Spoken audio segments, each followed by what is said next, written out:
Bonjour les amis, Bonjour. c'est Jordi, je suis heureux de... C'est la deuxième vidéo Oui, qu'on fait ensemble. qu'on fait ensemble. Je suis avec Brigitte aujourd'hui, Brigitte Kramer, qui a été mon enseignante, qui m'a formée à devenir enseignant, PNL, coach, qui a été, faut le dire, hein, ça a été mon mentor hein, quand même, hein, Brigitte. Je mets la pression là. Et du coup, voilà, là je suis en vacances chez Brigitte, on en profite pour passer ces beaux moments ensemble. Et on va vous partager aujourd'hui un sujet vraiment intéressant à se dire à quoi ça sert de faire du développement personnel. On a vraiment envie de vous partager, nos visions là-dessus et avec vous. Donc voilà. Regardez cette vidéo avec intérêt, avec attention parce qu'elle va vraiment vous apporter des réponses intéressantes si vous vous posez vraiment ce genre de questions. Alors pour présenter Brigitte, tu es créatrice de Agape & Co. Co-créatrice de Agape & Co. J'enseigne la PNL depuis 28 ans maintenant. Et donc beaucoup de travail en développement personnel, beaucoup de formations aussi qui sont liées au coach professionnel, puisqu'on forme des gens qui vont accompagner d'autres personnes dans leur développement personnel et professionnel. Donc ce sujet du développement personnel, à quoi ça sert, c'est vraiment un sujet sur lequel on discute beaucoup et c'est vraiment des questions que nous posent nos stagiaires vraiment très régulièrement. Tout à fait.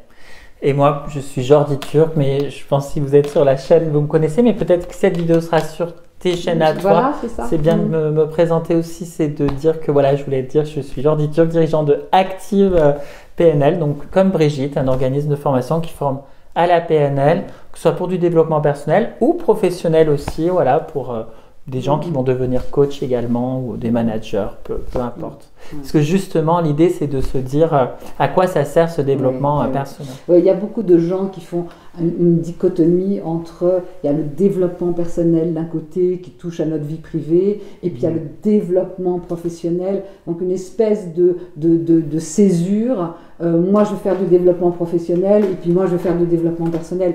Et on s'aperçoit que quand je vais travailler sur mon projet professionnel, quand je vais changer de métier, ou que je vais être un meilleur manager, peu importe dans quel métier, on a l'impression qu'on n'a pas besoin de toucher à son développement personnel, qu'on n'a pas besoin de toucher à ce que nous on appelle sa posture et son alignement en tant qu'être humain, comme si on avait deux vies, on avait deux personnalités, une dimension privée, une dimension professionnelle. Donc ces deux dimensions existent, mais le développement personnel, il touche aussi bien la sphère privée, nos relations avec nous-mêmes, avec notre famille, avec nos conjoints, avec nos enfants, mais on est la même personne quand on travaille. Donc, plus je suis en OK avec moi-même, ce que nous amène le développement personnel, et plus je vais être bien dans ma posture, dans mon boulot, dans mes relations avec mes collègues, dans mes relations avec mes clients. Donc, le sujet de cette vidéo, c'est de dire le développement personnel, c'est pas que quelque chose qui touche à mes relations personnelles. Moi, j'ai eu l'expérience comme ça avec, parfois, ça m'est arrivé d'avoir des stagiaires qui venaient se former justement sur des formations PNL pour leur activité professionnelle et qui me disaient, mais moi, en fait, je veux faire ça vraiment, c'est que je vais apprendre que des techniques pour agir sur les autres, en fait, dans la communication, pour être plus performant, dans cette volonté d'agir sur l'extérieur de soi. Et je ne veux pas faire de développement personnel parce que c'est vraiment dans le cadre de mon développement professionnel. Et effectivement, après, c'est aussi nous, dans notre manière d'enseigner.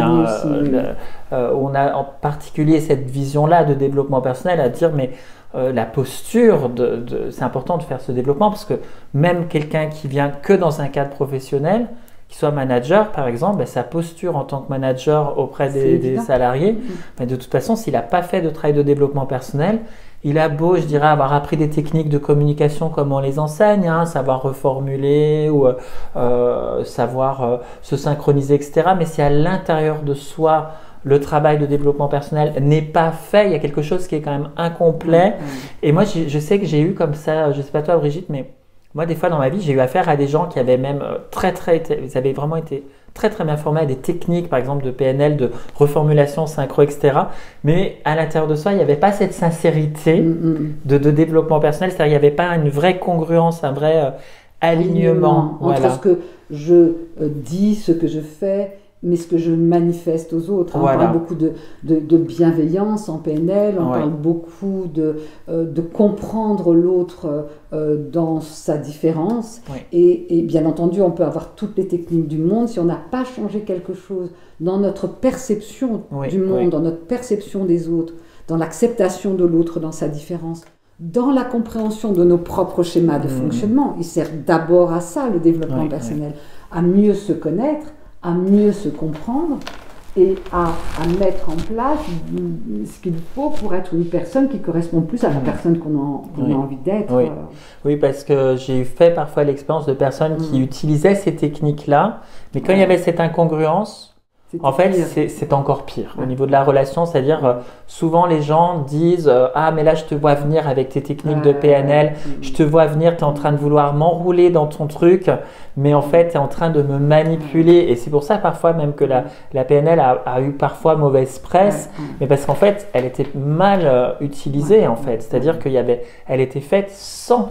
Elle était utilisée que de manière externe pour agir sur le monde extérieur, mais elle n'était pas faite à l'intérieur de soi pour vraiment faire ce travail en profondeur. Et il y a quelque chose du coup qui est vraiment, du coup, qui génère de l'incongruence entre une personne qui applique une technique comme ça de communication, mais dans sa posture où le travail il n'est pas fait et du coup ça génère exactement les effets complètement opposés. Ça génère de la colère à dire mais là tu cherches à me manipuler, quoi. Et ce que je veux préciser aussi, c'est qu'il y a une différence entre entreprendre un travail de développement personnel, et on va commencer à dire c'est quoi précisément un travail de développement personnel, et un travail de thérapie ou de psychothérapie. Donc pour moi, le développement personnel, c'est apprendre à se connaître, à comprendre ces mécanismes conscients et inconscients, et avoir la possibilité de changer ce qui ne nous plaît pas chez nous d'abord, et de pouvoir être de plus en plus en accord avec la personne qu'on rêve d'être, qu'on a envie d'être. Il y a des parties de nous, il y a des aspects de nous qu'on aime plus ou moins. Mais ça ne relève pas de la thérapie, il n'y a pas quelque chose nécessairement qui cloche. Donc le développement personnel pour moi, c'est vraiment mieux se connaître, donc mieux se comprendre, et d'avoir des choix, d'avoir des réactions, des comportements, des émotions, des modes de réaction qui soient plus conformes à ce que je voudrais ressentir, dire, à la manière de réagir. Et le développement personnel, pour moi, ça passe par vraiment... voilà, je suis mon premier outil de communication, je suis mon premier outil d'éducation quand je suis un parent, je suis mon premier outil de relation avec mes clients ou de management avec mes collaborateurs, je suis mon premier outil. Donc travaillons sur cet outil, faisons que cet outil soit plus affûté, soit plus performant, soit plus agréable à fréquenter et pour améliorer ma relation avec les gens, mais ça commence aussi par ma relation avec moi-même. Pas nécessairement m'accepter comme je suis, donc je suis comme ça, je suis pas autrement, il faut m'accepter comme je suis. Oui, bien sûr, mais après, si tout le monde te dit que t'es insupportable, t'es c'est pas écologique. Non. Mais de dire, ok, je me connais, je sais que je connais mes limites, je connais mes atouts, je me donne la juste appréciation et puis je corrige, entre guillemets, ce qui ne me convient pas et qui correspond à des réactions que je n'ai pas envie d'avoir. Voilà, je connais à la fois mes points forts, mais en même temps mes risques, mes zones d'ombre. Voilà. Et je vois à quel moment est-ce que je suis en train de franchir la ligne. Quoi. Voilà, c'est ça. Donc pour moi, ce développement personnel, je voulais faire cette différence par rapport à la thérapie aussi. Tout à fait. Tout à fait.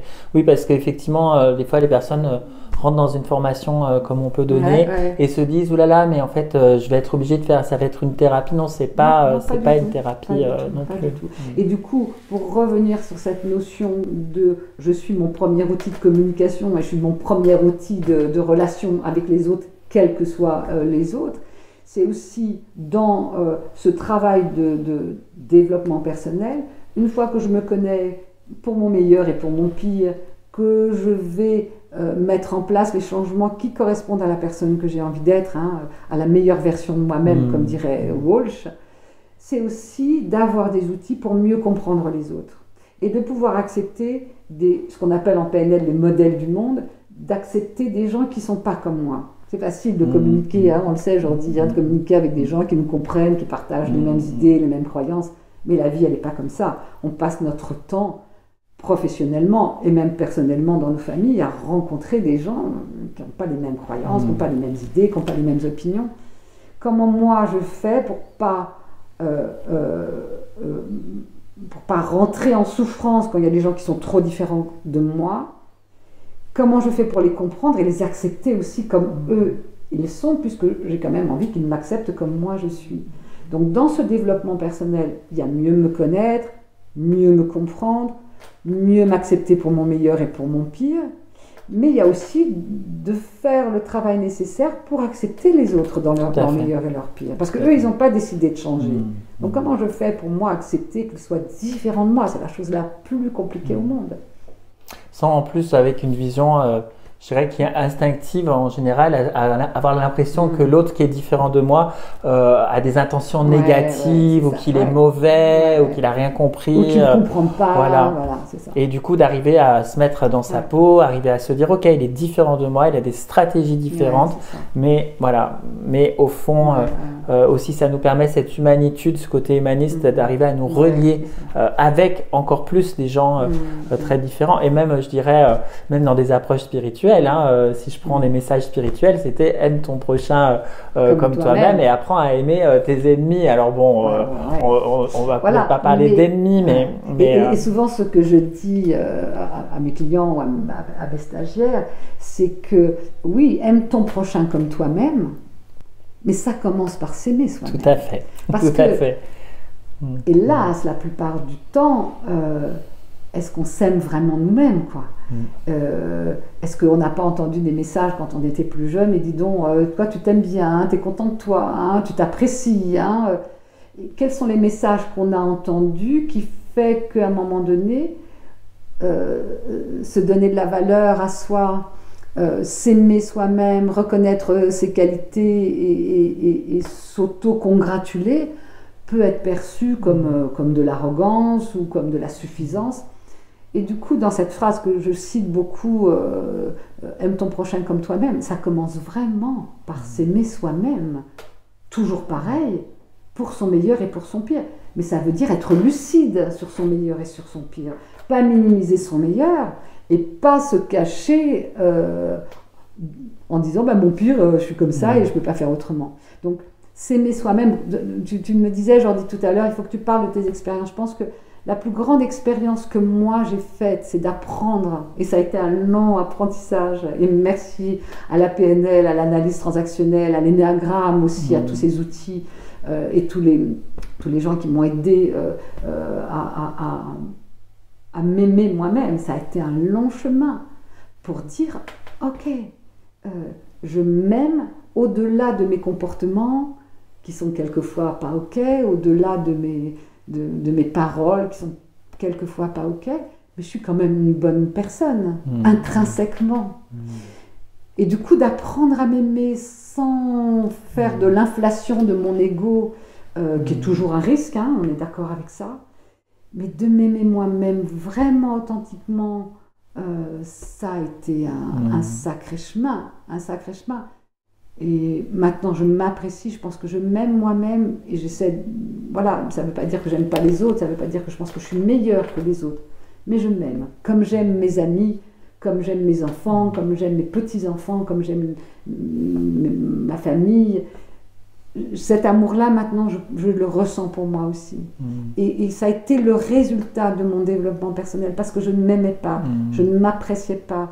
J'avais honte d'être moi-même, souvent quand je reconnaissais les erreurs, les bêtises que j'avais faites.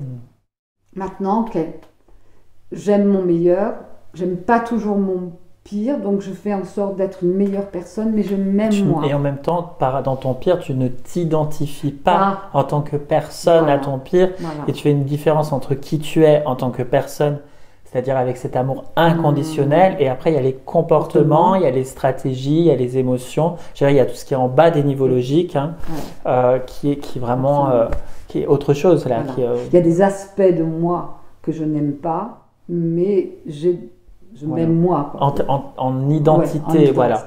En identité, il y a cet amour. Et après, sur les stratégies, les émotions, les comportements, sont plutôt, c'est pas forcément qui on est, c'est ce qu'on a mis en place pour satisfaire des besoins, satisfaire des intentions.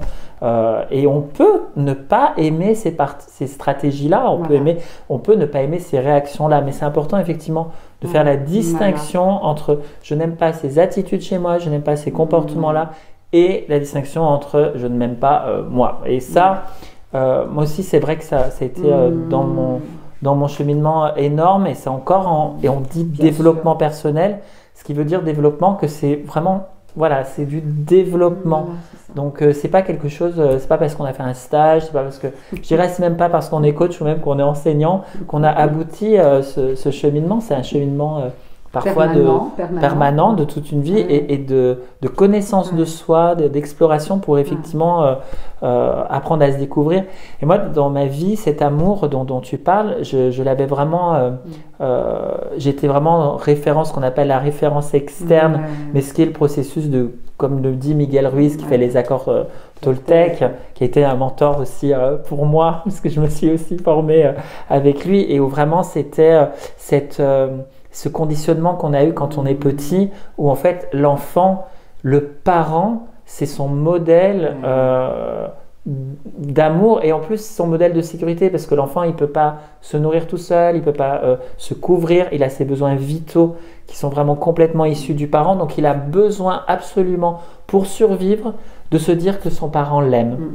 Et en fait, dans le processus éducatif, mais en fait, quand le parent on ne correspond pas à ce que le parent attend de nous, bah, du coup, on risque la punition, et on peut croire, même si on peut avoir des parents d'ailleurs très aimants, hein, on peut croire que si on ne correspond pas à l'image que le parent attend de nous-mêmes, bah, du coup, qu'on ne sera pas aimé. Et donc, c'est là où le désamour sur soi commence, parce qu'à un moment donné, ce processus de domestication, on n'a plus besoin de l'extérieur pour nous récompenser ou pour nous punir.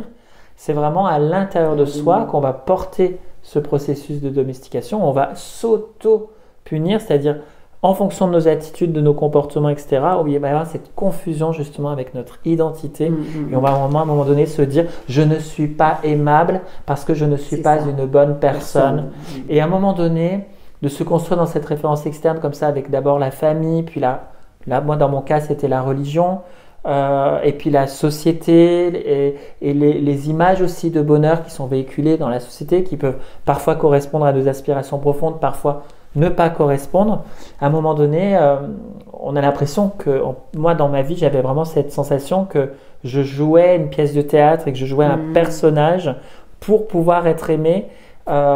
Et j'étais sans arrêt en quête de cet amour, de cette reconnaissance. Oui, parce que tu ne l'avais pas pour toi-même à l'intérieur. Donc du coup, on est comme des mendiants qui vont aller chercher cette... Puisque, comme on le dit dans le bouquin qu'on a écrit avec Christine, Devenir un parent coach, l'amour est un besoin biologique, physiologique. Donc on va le chercher à l'extérieur parce qu'on ne se le donne pas. C'est ça, tout à fait. Et c'est un puits sans fond. Et je me rappelle, j'avais travaillé ça à l'époque avec toi, et je m'étais rendu compte que c'était un puits sans fond, et je courais dans ma vie après la reconnaissance, après l'amour de mes proches, l'amour des autres, et c'était un puits sans fond, il n'y avait rien tant que c'est pas...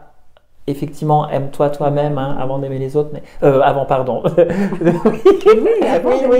d'aimer les autres, oui. Ça te permettra d'aimer les autres. Voilà, ce qui ne veut pas dire qu'il ne faut pas les aimer quand on s'aime soi-même, mais effectivement, c'est vraiment un cheminement à faire, et ce qui est parfois difficile, c'est qu'on a l'impression que si on se révèle à soi-même et qu'on fait du développement personnel, que du coup, qu'on va devenir une toute autre personne. Moi, je sais que même sur des stagiaires qui me disent « mais moi, j'ai peur de faire du développement personnel parce que j'ai peur, qu'est-ce que je risque de découvrir ?» Comme si ils allaient découvrir quelqu'un de mauvais au final, et qu'ils allaient se rendre compte qu'en fait, ils étaient mauvais. Et c'est vrai qu'on voit que là, il y a un conditionnement fort. Ou alors, ils ont peur ils ont peur, quand on entend ça chez nos clients, nos stagiaires, de dire « Oh mon Dieu, si je fais du développement personnel, donc je vais être une autre personne. Si ça se trouve, j'ai quitté mon mari ou ma femme, mes enfants, je vais être obligée de changer de boulot, je vais tout casser ce que j'ai créé dans ma vie parce que je vais comprendre que mes besoins ne sont pas satisfaits, que mes valeurs ne sont pas satisfaites, donc du coup, je vais être obligée de tout ficher en l'air. » Non, pas du tout. Pas du tout. On avait cette discussion par rapport au divorce. Je crois qu'on est à peu près à 40 ou 50% de mariages ou de liaisons qui se terminent par un divorce, par une séparation. En France, c'est les chiffres officiels en France, à quelque chose près. Et j'ai souvent cette réflexion de stagiaire qui me dit, mais est-ce qu'il y a beaucoup de gens qui divorcent après avoir fait un parcours de PNL ? Est-ce que mon couple va tenir dans le... Voilà, parce que lui ne le fait pas ou elle ne le fait pas et moi je le fais, donc Et non, j'ai envie de dire non. On n'a jamais fait de statistiques précises, il serait peut-être temps de s'y mettre, mais dans l'observation que j'ai des stagiaires, ça fait 28 ans que j'enseigne, oui, il y a des gens des personnes qui ont fait ce travail-là et s'apercevoir que le compagnon de vie ou la compagne de vie n'est pas la personne qu'ils auraient choisie. Ça peut arriver d'autant plus parfois quand dans un couple, parce que c'est un travail systémique. La personne va parfois, moi ça m'est arrivé des genres de cas comme ça où par exemple il y avait le mari qui amenait l'argent à la maison et qui vraiment avait l'impression que son amour était reconnu par le fait que ce soit lui qui soit le pourvoyeur de la famille, et quand la femme par exemple voulait travailler, le mari avait peur qu'il allait de perdre sa place, de se dire mais si elle travaille elle aura plus besoin de moi, etc. Et qui du coup allait freiner un petit peu comme ça dans le développement personnel de l'autre. Donc effectivement parfois ça a pu arriver, ce genre de situation. On ne dit pas non plus que ça n'arrive pas. Absolument. Mais c'est systémique, c'est-à-dire que si en même temps la personne elle a une vraie faculté en face d'accueillir l'autre, de lui dire quelles sont tes peurs quand moi je me développe, qu'est-ce qui se passe pour toi, avec vraiment cette posture d'empathie, etc. C'est systémique et généralement quand le travail est bien fait, au contraire. C'est l'ensemble qui va évoluer. Exactement. Et du coup, il y a vraiment très très peu en pourcentage de personnes qui vont se séparer à cause, pour les uns, et grâce pour l'autre, du développement personnel. Et au contraire, comme tu viens de le dire, Jordi, ça va permettre au couple qui était fragile, quand ça arrive à la séparation, à la fin d'un travail de développement personnel, ça veut dire que le couple n'était pas déjà très stable, mais au contraire, dans la plupart du temps, il y a plus de bienveillance, plus de compréhension et plus d'outils pour mieux communiquer avec son conjoint, et donc du coup un renforcement des couples qui est bien plus important que le risque de séparation. Mais je voulais en parler parce que c'est vraiment quelque chose que nous disent les gens en disant « Oh, je vais tout avoir affiché en l'air, non, j'y vais pas sous cet angle-là ». Qu'est-ce que ça t'a apporté à toi, Jordi, de faire ce travail, de continuer, comme tu le dis? Alors, donc, le majoritaire, c'était ce dont on vient de parler, c'était d'apprendre à pouvoir faire la paix avec moi-même, apprendre à pouvoir m'aimer, m'accepter d'abord, puis m'aimer ensuite, même s'il y a encore du travail, je pense. J'en ai complètement. Mais au niveau vraiment de la PNL, en tout cas, ce que ça m'a le plus apporté, en tout cas en étant en contact avec toi et dans ton enseignement, parce que j'étais déjà formée en PNL et je suis revenue me former dans ta spécificité qui était la modélisation. Moi, j'étais quelqu'un qui était dans mes relations très naïf, c'est-à-dire que vu qu'en plus à la base je m'aimais pas spécialement, dès que j'étais dans une relation où l'autre me disait mais non en fait c'est toi qui déconnes, et qu'en plus je faisais ce travail de développement personnel et que je suis quelqu'un en général qui prend quand même dans ma qualité, qui prend énormément le feedback, c'est-à-dire j'ai cette capacité de me remettre très très facilement. Exceptionnel. Merci. Vraiment, je me remets facilement en question, j'ai cette humilité. Et donc du coup, dans cette trop d'humilité ou cette trop grande remise en question, dès qu'on me disait mais non en fait Jordi c'est toi qui déconne, et qu'on me refaisait le scénario, qu'on me refaisait l'histoire, dans cette grande référence externe que j'avais, j'étais, je me rappelle, dans ce nombre de fois illimité, c'est-à-dire de m'adapter aux autres, en particulier aux personnes que j'aimais, et surtout j'étais dans cette remise en question permanente et j'étais dans cette confusion de toujours croire que effectivement quand il y avait un problème que c'était de ma faute, que c'était aussi de ma responsabilité, puisqu'en développement personnel j'avais musclé le fait de devoir être responsable, de prendre mes responsabilités. Mais là je les prenais trop. Et la modélisation m'a permis vraiment d'avoir cette nuance, cette distinction, de dire reprenons vraiment les faits, qu'est-ce qui m'appartient en termes de schéma limitant. Je connais mes points forts, je connais aussi mes risques. Donc là, je suis d'accord de prendre ce feedback parce que je connais mon risque et ça vient complètement dans cette connaissance que j'ai de moi. Aujourd'hui, me dire oui, là, j'ai franchi la ligne et c'est pas OK. Et là, je peux me remettre en question. Et qu'est-ce qui fait partie du schéma de l'autre et de ses projections que l'autre peut avoir sur moi. Et de dire non, là, en fait, il y a quelque chose que je peux prendre, mais il y a des choses que je ne vais pas prendre personnellement non plus, comme le dit Miguel Ruiz aussi avec les accords Toltec, ne pas prendre les choses personnellement, qui ne veut pas dire ne pas prendre les choses du tout, mais de ne pas les prendre personnellement, c'est-à-dire à un moment donné, peut-être que c'est l'autre aussi qui joue un schéma avec moi. Et quelle est la différence entre mon schéma et celui de l'autre, et qu'est-ce que ça donne pour retrouver une juste place dans ma responsabilité sans prendre toute la responsabilité de ce qui n'allait pas dans mes relations. Ça, c'est vraiment grâce à la modélisation que j'ai pu l'apprendre et ça m'a donné beaucoup de paix intérieure et ça m'a permis aussi du coup de pouvoir me réconcilier avec moi-même et me dire à un moment donné, voilà, tu ne mérites pas de te flageller comme tu le faisais en permanence. Et moi, ce que j'aime dans ce que tu dis, c'est aussi un des grands fléaux de nos relations aux autres, c'est le jugement. Aussi bien le jugement que l'on porte sur soi-même, mais le jugement qu'on va porter sur les autres. Et ce que j'aime dans ce travail avec la PNL particulièrement fort, c'est qu'on va rentrer petit à petit de plus en plus dans quelque chose qui est de l'ordre du non-jugement. J'arrête de me juger parce que je me comprends et je sais comment j'en suis arrivée là.